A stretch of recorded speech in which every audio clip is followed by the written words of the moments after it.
Welcome back, everybody, to the channel. It's me, Raul Alejandro Mendoza, or the Nerdy Chicano. Either way how you say it, it's all good here. And as always, we're back to continue on with our series Between the Frames as we examine box sets and talk about some sweet physical media. But before we can get into any of that, this looks different, right? I moved. I'm no longer living in Illinois now. I am living in Texas again, and for now, this will be the setup, and this is how the videos are going to look for like a month-ish, and then I'll be back to a normal backdrop and all that wonderful stuff that you guys like to see, but it's okay. Either way, I'm very happy to be back home and glad to be able to get back to doing these videos for y'all because I missed it. I have been off for like a week. No videos for like a week, and I know it seems weird because usually I'm pretty good at uploading, but it was a lot, and I moved a lot of stuff, and I forgot during that time to watch the first movie that I needed to watch today, and therefore we have to kind of shift. So today we're starting off our journey with Krzysztof Kieslowski's Dekalog. Yeah, the Dekalog, which is Krzysztof Kieslowski's examination of the Ten Commandments in this mini-series, which is composed of 10 films, and then 2 feature-length films are included in this set.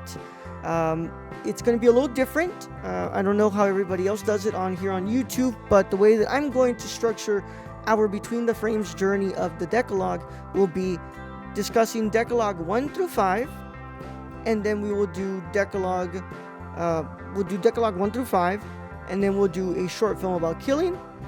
We will do Decalogue 6, and then we will do a short film about love, and then we will do Decalogue 7 through 10.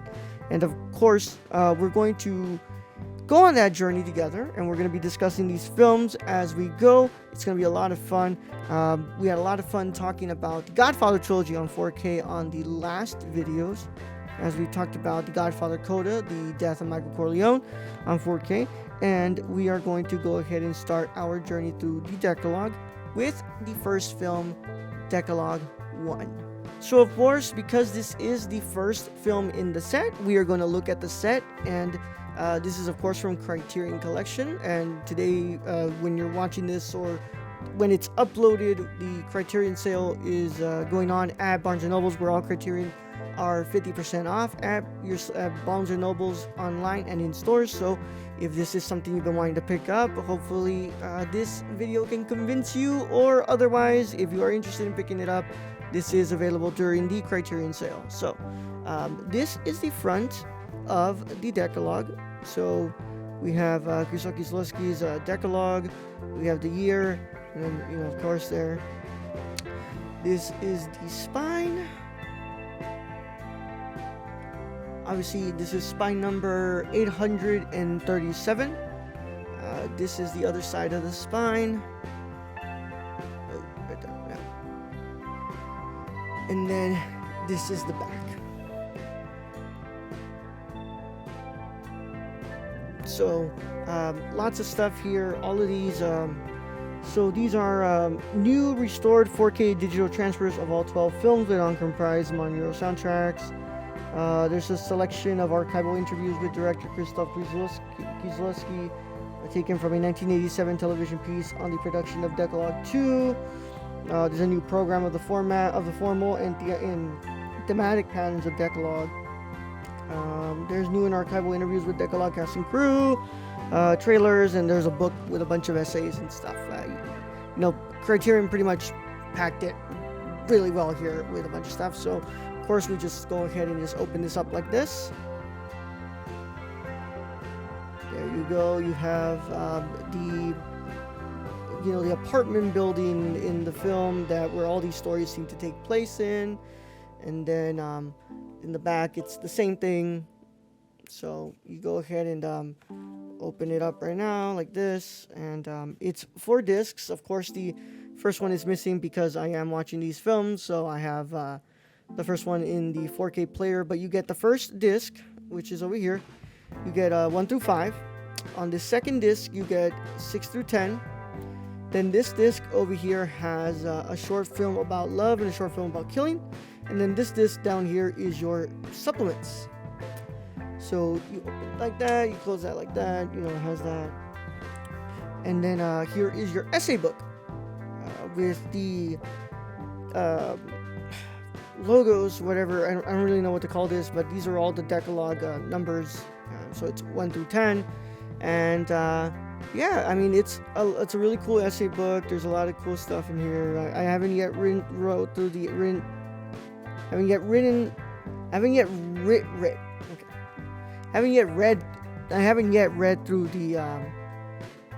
essays, but like I said, look, here is the essays and all that cool stuff. It's a really cool booklet. It's a really good booklet.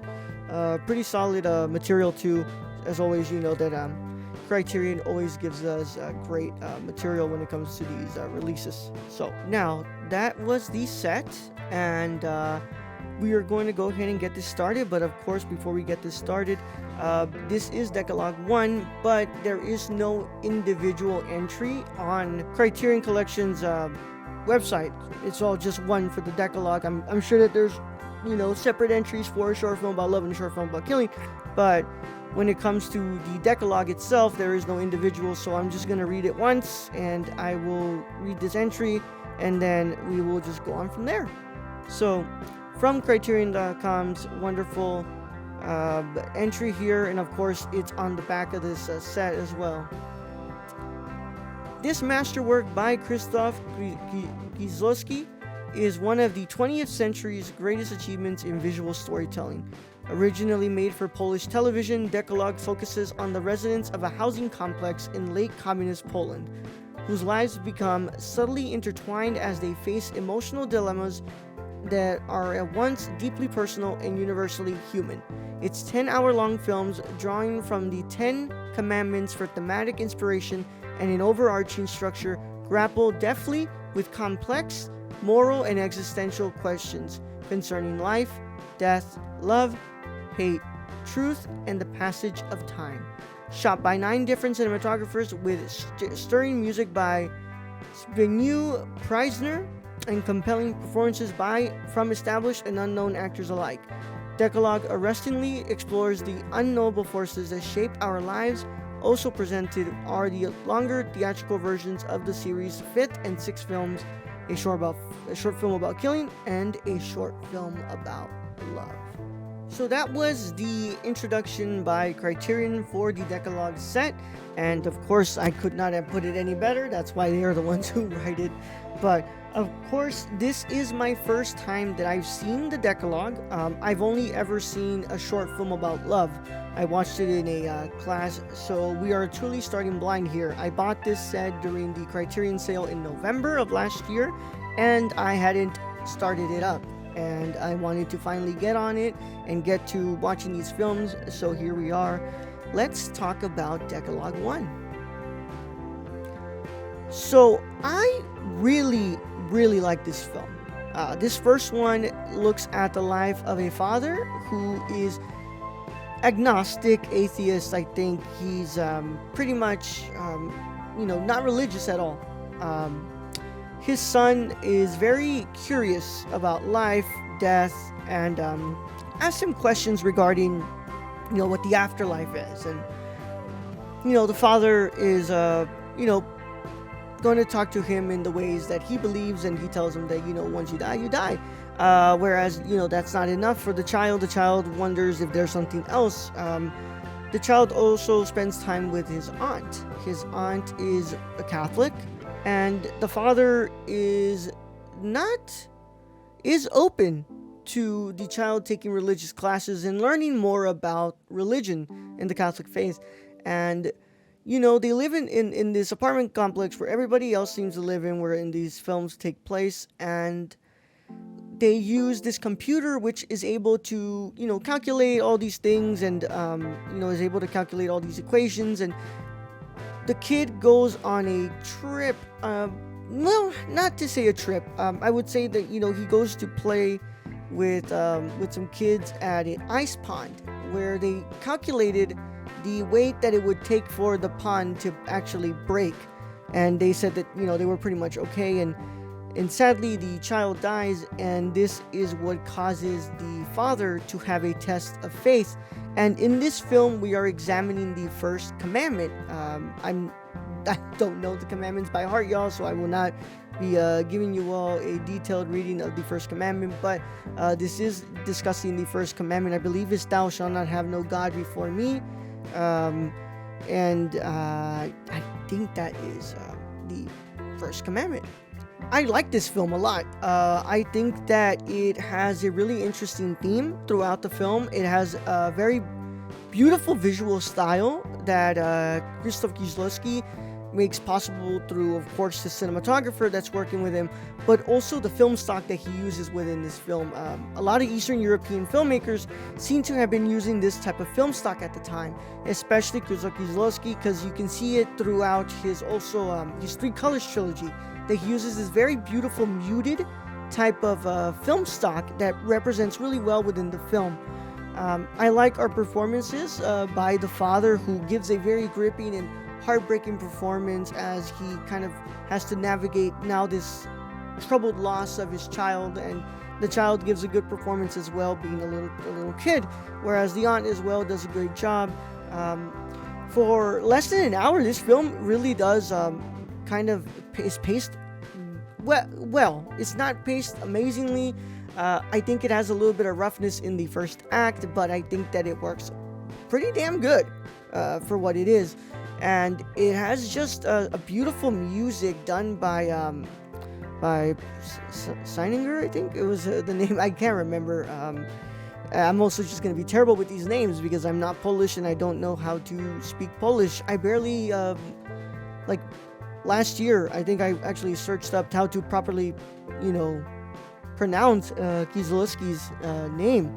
So yeah, bear with me, please. But I like this film. I think that it's a really good opener to the set, and I think that it brings up a very interesting, conversation of faith and science and how both can intertwine. But there's also this idea of the test of faith, and there's a lot of beautiful imagery in this film that really kind of hammers that into our narrative.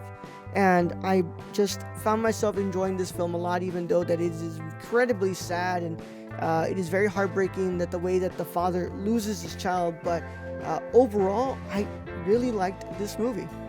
Now, let's talk about the restoration. So, like all of these films that I'm going to talk about during this set, I did watch this film on my TCL 4K TV on a Panasonic 4K player. So this is going to be presented with a bit of upscaling because these are Blu-ray discs. We're not talking about 4K discs. These are Blu-ray discs, but they're 4K restorations. So they're going to have a little bit of that help from the upscaling.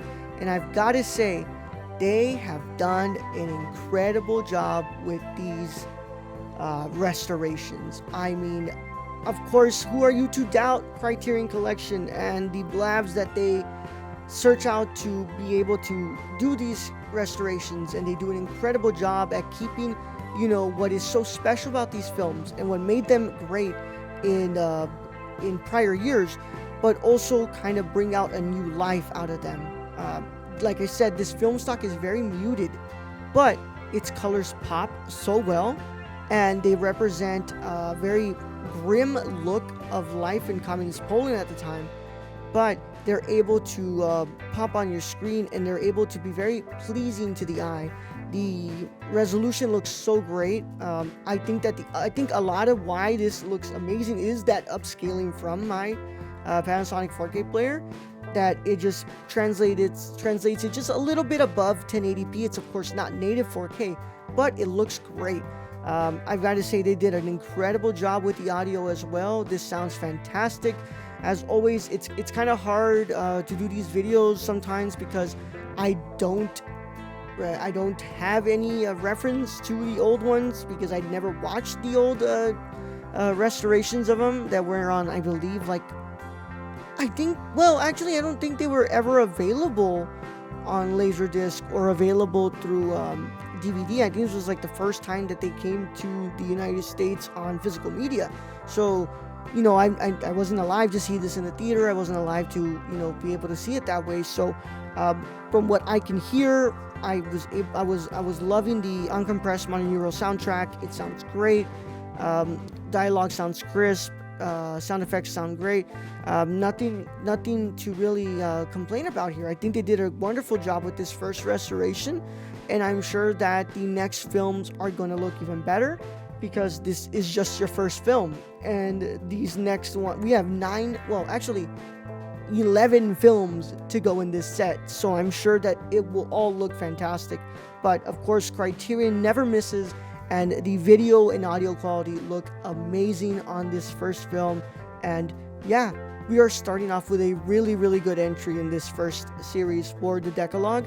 I loved the use of the grain, of keeping the grain in there, but also not maintaining so much of it. And overall, I loved this restoration. To keep up to date with me and all the things that I do on social media, make sure you follow me everywhere at The Nerdy Chicano on Twitter, Instagram, Letterboxd, Serialized on YouTube here. Make sure you're subscribing to the channel and you're leaving a like on the video, because it helps us out. It helps me out a lot too. And if you want early access to this video along with all the other videos on this set, you want to go to www.patreon.com/thenerdchicano. The Nerdy Chicano. I almost said the Nerdcore there, but the Nerdy Chicano. And go and check out the page for tier as low as at $3, and at $5 you guys get some video essays that I'm working on this month as we kind of get through this first one that I'm going to release for you all. But of course, I thank you all so much if you are going over there to patreon.com/thenerdchicano. Of course, it is not mandatory. It is very much appreciated for anybody who wants to go ahead and help me out that way. Of course, you can go ahead and check out all the wonderful stuff I do with the Nerdcore by going to thenerdcore.com and going to subscribe to us on the Nerdcore on YouTube, youtube.com/nerdcore, twitch.tv/nerdcore. Go ahead and follow us on there, and go ahead and check out all our episodes on anchor.fm/nerdcore. Of course, on the next video, we're going to go ahead and be discussing Dekalog 2 as we continue on with our journey through the Dekalog. And of course, my friends, my wonderful cinephiles and renowned scholars, celebrate the love of cinema today, tomorrow, and every day after. I'll see you on the next one.